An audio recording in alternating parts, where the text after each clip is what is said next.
പാലക്കാട് ജില്ലാ ആശുപത്രിയിലെ ചികിത്സാ പിഴവിൽ കൈ നഷ്ടപ്പെട്ട 9 വയസ്സുകാരെയും കുടുംബത്തെയും കാണാൻ കൂട്ടാതെ മുഖ്യമന്ത്രിയെ കാണാനായുള്ള അനുമതി തേടിയ ശേഷമാണ് കുടുംബം തിരുവനന്തപുരത്ത് എത്തിയത്. MS വീണ തയ്യാറാക്കിയ റിപ്പോർട്ടിലേക്ക്. പാലക്കാട് ജില്ലാ ആശുപത്രിയിലെ ചികിത്സാ പിഴവ് മൂലം കൈ നഷ്ടപ്പെട്ട 9 വയസ്സുകാരി നീതി തേടി ഇപ്പോഴും അലയുകയാണ്. തിരുവനന്തപുരത്ത് ഇന്ന് എത്തിയിരിക്കുകയാണ്. പല വാഗ്ദാനങ്ങൾ സർക്കാർ നൽകിയെങ്കിൽ പോലും 2 ലക്ഷം രൂപ മാത്രമാണ് നിലവിൽ നൽകിയിരിക്കുന്നത്.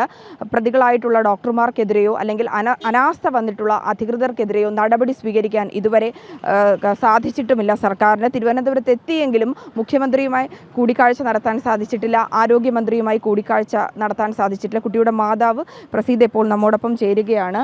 നേരത്തെ മുൻകൂട്ടി അനുവാദം വാങ്ങിയിട്ടാണോ എങ്ങനെയായി? അതെ, ഞങ്ങൾ മുൻകൂട്ടി അനുവാദം വാങ്ങിയിട്ടാണ് ഞങ്ങൾ വന്നത്. പക്ഷേ നമുക്ക് കാണാൻ പറ്റിയില്ല. നമ്മൾ പരാതി അപ്പോൾ അതിൻ്റെ സെക്രട്ടറിന് വേണ്ടി കൊടുത്തിട്ട് ഞങ്ങൾ അങ്ങനെ വന്നു. അങ്ങനെ ആരോഗ്യമന്ത്രിനെ കാണാൻ വന്നു. ആരോഗ്യമന്ത്രിൻ്റെ അതുപോലെ തന്നെ സെക്രട്ടറിനെ ഞങ്ങൾ കണ്ടു. അതുപോലെ കണ്ടിട്ട് ഞങ്ങൾ വന്നു. പിന്നെ എന്താണ് പറഞ്ഞാൽ നമുക്ക് പോയ അവിടെ നിന്ന് ഞങ്ങൾക്ക് പരാതി കൊടുത്തിട്ട് നമുക്ക് ഒന്നും കിട്ടിയിട്ടില്ല. കാരണം എന്താണെന്ന് പറഞ്ഞാൽ നമുക്ക് ഈ 2 ലക്ഷം രൂപേന്ന് കിട്ടുള്ളൂ. ഞങ്ങൾ എല്ലാവിടെയും പോയി പരാതികൾ കൊടുക്കുന്നുണ്ട്. അവർ ഞങ്ങളെ ഒരാഴ്ചൻ്റെ ഉള്ളിൽ 2 ആഴ്ചൻ്റെ ഉള്ളിൽ നോക്കാൻ വരാം അങ്ങനെയൊക്കെ പറഞ്ഞിട്ടാണ് ഞങ്ങൾ വന്നത്. പക്ഷേ ഞങ്ങൾക്ക് ഈ 1 മാസമായിട്ട് ഞങ്ങൾ ആരും നോക്കാനോ ശ്രദ്ധിക്കാനൊന്നും വന്നിട്ടില്ല, ഇതുവരെ വന്നിട്ടില്ല. കാരണം ഞങ്ങൾ ചൈൽഡ് അങ്ങോട്ട് പോയപ്പോൾ അവർ പറഞ്ഞു ഒരാഴ്ചൻ്റെ ഉള്ളിൽ 2 ആഴ്ചൻ്റെ ഉള്ളിൽ നിങ്ങളെ കാണാൻ വരും, കാലാവകാശം അതന്നെ അവിടെ നിന്ന് നിങ്ങളെ 2 ആഴ്ചൻ്റെ ഉള്ളിൽ കാണാൻ വരും. അപ്പോൾ അവർ അവിടെ വന്ന് നിങ്ങൾ എവിടെ ഇരിക്കുന്നത് എങ്ങനെ ഇരിക്കണം എന്നൊക്കെ നോക്കാൻ വരും പറഞ്ഞിട്ടൊക്കെ പറഞ്ഞിട്ടുണ്ടായിരുന്നു. അപ്പോൾ പക്ഷേ ഇതുവരെ ഒന്നും സംഭവിച്ചിട്ടില്ല. ഈ DMO ഓഫീസിലടക്കം, അതായത് പ്രതികൾ ഇരിക്കുന്നിടത്ത് വരെ കുട്ടിയെ അങ്ങോട്ട് കൊണ്ടുചെന്ന് മൊഴിയെടുക്കുന്ന നടപടിക്രമങ്ങളിലേക്കാണ് കടന്നത്. തീർത്തും അത്തരത്തിലുള്ള അനാസ്ഥപരമായിട്ടുള്ള നിലപാടാണ് ഇപ്പോഴും തുടരുന്നത് എന്നുള്ളതാണ്. നിയമപരമായിട്ട് ഇപ്പോൾ കിട്ടേണ്ട അവകാശങ്ങൾ, അതായത് കുട്ടി ഇപ്പോൾ സ്കൂളിലൊന്നും പോകുന്നില്ലല്ലോ. ഇല്ല, കുട്ടി പോകില്ല. അവൾക്ക് ഈ കൈയില്ലാത്തത് കൊണ്ട് സ്കൂളിൽ പോയി ഭയങ്കരമായിട്ട് ഇതായത് കൊണ്ടാണ് ഞങ്ങൾ പോകാണ്ടിരിക്കുന്നത്. പക്ഷേ എന്താണ് പറഞ്ഞാൽ വെളിയിലിറങ്ങാൻ തന്നെ അവൾക്ക് ഭയങ്കര പേടിയാണെന്നല്ല, ആളുകളിലോട് ഭയങ്കരമായിട്ട് കാണുമ്പോൾ അവരെന്താണ് ചോദിക്കുമ്പോൾ തന്നെ ഭയങ്കരമായിട്ടൊരു ഇമോഷണലായിട്ടുണ്ട്, വേദനയുണ്ട്. വേദന പറഞ്ഞാൽ മനസ്സിലൊരു വേദന. കാരണം ഇതിപ്പോൾ എന്താണ് പറഞ്ഞാൽ ഇത്ര നാൾ നമുക്ക് ചെറുപ്പത്തിലേ ഉണ്ടായിരുന്ന ഒരു കാര്യമല്ല, ഒരു അനാസ്ഥ കൊണ്ടുണ്ടായ സംഭവമല്ലേ. ഒരാഴ്ചൻ്റെ ഉള്ളിൽ ഒരു കൈ പോയതിൻ്റെ ഒരു ഇതുണ്ടാവുമല്ലോ, വേദന. അത് കാരണം കൊണ്ട് അവൾക്ക് ഭയങ്കരമായിട്ട് വെളിയിലിറങ്ങുമ്പോൾ തന്നെ ഭയങ്കരമായിട്ട് ഇതുണ്ട്.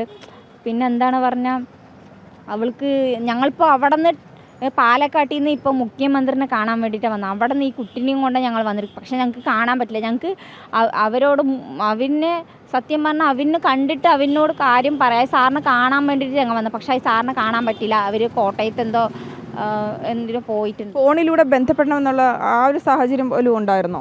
ഇവിടെ എത്തിയെങ്കിലും അവരോട് ഇല്ല, അവർ ഞങ്ങളോട് സംസാരിക്കുകയൊന്നും ചെയ്തിട്ടില്ല. ഞങ്ങളോട് പറഞ്ഞുപോലും ഞങ്ങൾ അവരോട് ഇപ്പം നൽകുന്ന ഉറപ്പുകൾ എന്താണ്? ഇന്ന് വന്ന് കണ്ടപ്പോൾ കൂടിക്കാഴ്ചയിൽ എന്തൊക്കെ ഉറപ്പുകളാണ് ഈ ഒരു ചീഫ് സെക്രട്ടറി അടക്കം തരുന്നത്? അവർ പറയുന്നത് നമുക്ക് നടപടികൾ നമ്മൾ എടുക്കുന്നത്. കാരണം പെട്ടെന്ന് നമുക്കൊരു സംഭവം പെട്ടെന്ന് നമുക്ക് കാര്യങ്ങൾ ചെയ്യാൻ പറ്റില്ല, ഘട്ടമായിട്ട് ഇങ്ങനെ ചെയ്യാൻ പറ്റുള്ളൂ. കാരണം ഇത് നമുക്ക് നമ്മുടെ കയ്യിൽ നിന്ന് എടുത്തു തരില്ലല്ലോ. ഇതിനായിട്ട് കുറേ കാര്യങ്ങളുണ്ടല്ലോ, എല്ലാവരോടും അങ്ങനെ കുറേ പേപ്പറുകൾ അങ്ങനെ കാര്യങ്ങളുണ്ടല്ലോ. അപ്പോൾ അവർ അങ്ങനെ ചെയ്യാമെന്ന് അവർ പറഞ്ഞിരിക്കും ഞങ്ങളോട്. ഇത്തരത്തിൽ അതായത് ഘട്ടമായി ചെയ്യാൻ സമയം വേണമെന്നുള്ള കാര്യങ്ങളൊക്കെയാണ് ഉദ്യോഗസ്ഥരടക്കം നൽകുന്നത്. മുഖ്യമന്ത്രിയെ കാണാൻ വേണ്ടിയിട്ടാണ് സ്കൂളിൽ പോലും പോകാതിരിക്കുന്ന കുട്ടിയും മാതാപിതാക്കൾ തിരുവനന്തപുരത്ത് എത്തിയിരിക്കുന്നത്.